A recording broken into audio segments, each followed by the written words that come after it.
আসসালামু আলাইকুম, সবাই কেমন আছেন? আশা করি সবাই ভালো আছেন, সুস্থ আছেন। আমি মায়ান্স মাম্মা স্বাগতম জানাচ্ছি আমার নতুন একটি রেসিপি দেখার জন্য। আর আমার আজকের রেসিপি হচ্ছে ডিমের ভর্তা। আর আমি কীভাবে মজাদার ভর্তাটা বানাই সেটা আজকে আপনাদের সাথে শেয়ার করতেছি। প্রথমে আমি এখানে 2টা ডিম সিদ্ধ করে নিতেছি, আর এখানে নিতেছি কিছু শুকনো মরিচ।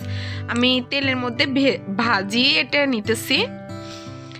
এরপর আমি এখানে প্রথমে নিয়ে নিলাম পেঁয়াজ কুচি, এরপর আমি ভাজি করে রাখা শুকনো মরিচগুলো নিলাম। এরপর প্রথমে দিয়ে দিলাম লবণ দিয়ে ভালো করে মরিচগুলোকে আমি ভালোভাবে চটকে নিতেছি।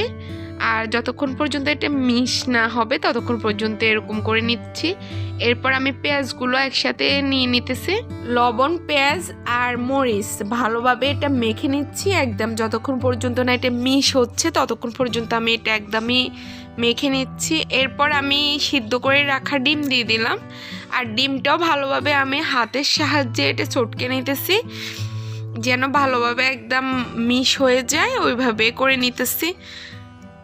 আর আমার মতো সহজ উপায়ে ডিম ভর্তাটা আপনারাও বানাই খাবেন। আর আমি কিভাবে এত সহজ করে বানাচ্ছি, যখন ডিমটাও মাখা হয়ে যাবে তখন আমি এখানে লাস্টে দিয়ে দিব এখন ধনেপাতা কুচি। এরপর আমি এখানে দিয়ে দিতেছি সরিষার তেল, 1 চামচ পরিমাণ দিয়ে দিলাম সরিষার তেল।